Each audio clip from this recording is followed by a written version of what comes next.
Hey, welcome to Board with Life News for April 16th. Today we're going to talk about Among the Stars, Tragedy Looper, Black Fleet, and the Kickstarter for Eggs and Empires. Let's hit it. Hey, I'm Chris. Welcome to Board with Life News. Sorry I wasn't here last week. I was out of town for work, but I am here back in your loving arms forever. Couple things. Board with Life, we started a podcast that was part of the Kickstarter. That was one of the push goals that you guys met. So we released our first episode. It's not on iTunes yet. We're still in the approval process, but I have a link down below if you're interested in hearing that. Fair warning, while we keep the content on YouTube, PG-13, that's certainly R because it's basically us live, which means unfiltered, so we say dookie words. Penny Arcade Expo just announced that they are going to have PAX South, and that's going to be in San Antonio, which is exciting for us because that's in our backyards. That'll be the fourth Penny Arcade Convention Expo. So that's really big in the indie video game world and the board game world, and it's growing more and more. So, on to board game news. First up, Among the Stars. This was originally released in 2012, I think, through crowdfunding and stuff like that, and it was a pretty big hit. Well, Stronghold Games has announced that they are going to partner with them and they are going to be publishing the game in the US. So it's going to be quite a bit easier to find now, and you're not going to have to go through all the Kickstarter shenanigans to get it. Among the Stars is a card drafting and tile placement game where basically it's similar to Seven Wonders, where you're drafting cards and you get cards and you can either turn them in for money for that card, or you can place it in your kind of tableau of all the worlds you've conquered or whatever. And based on where it's placed in relation to other cards dictates how much it's going to be worth and can maybe award you other things. It's for 2 to 4 players, and it's gotten great reviews and stuff like that, so that'll be great that it's easier to find now. Up next is Tragedy Looper. Tragedy Looper is a Japanese time travel game, and it's for 2 to 4 players.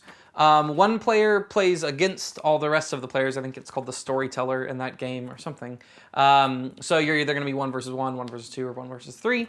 And basically, the team of players is trying to save certain people in history that they think are going to be valuable and worth certain points, while the storyteller is trying to kill them. So it's all about rewriting time and changing events and all that kind of stuff. But the team of players are not always sure who they're supposed to be saving, so you might wind up saving somebody who doesn't matter at all, and you didn't save the guy who mattered a whole lot. I think time travel is going to be a pretty big thing. Time travel games are going to be a pretty big thing moving forward in the next couple of years. So if I'm right, I have proof. But yeah, I think that's a theme that's going to get kind of tackled more, because it fits so well into board gaming and kind of...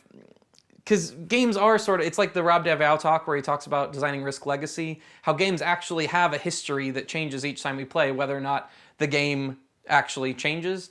So I think that time travel is going to be something that's tackled more and more as games kind of start embracing the fact that it's the same thing over and over and over and over again. Anyways, that's just my weird 2 cents opinion on that. Up next is Black Fleet. Black Fleet is a pick-up and deliver game for 3 to 4 players. It's designed by Sebastian Bleasdale, who co-designed one of my favorite games of the past couple years, Keyflower, so that's pretty exciting. Basically, players are going to have 3 different ships that they're managing. One of the ships is a merchant ship, and you get points for transporting goods. One of them is a pirate ship, and you get points for stealing goods. One of them is a navy ship, and you get points for sinking your opponent's pirate ships. So it seems like a fun little thing, and it's got nice little plastic ship miniatures. And man, French publishers, that's coming out from a French publisher. And man, let me just say, French publishers understand what colors to pick for games. It's not even so much about the artwork in the game. They just pick these like beautiful bright turquoises, like Lewis and Clark or, Tokaido. They're just so gorgeous, and I love their games. And this one is no different. It's very bright artwork, very colorful, fun-looking artwork. So hopefully that's a good game. We'll see. All right, let's head over to Kickstarter Corner. All right, this week's Kickstarter is for the game Eggs and Empires. It's a micro game from the guys who designed Fleet Arctic Bounty, which was a fantastic game that kickstarted a couple years ago, I think. It's for 2 to 6 players. It looks pretty similar to Love Letter, where basically you have there, I think, 10 different cards with different point values, and you play them simultaneously. The person with the highest points gets to go get eggs first, and the eggs are either positive victory points or negative victory points, so they get the best pick of eggs.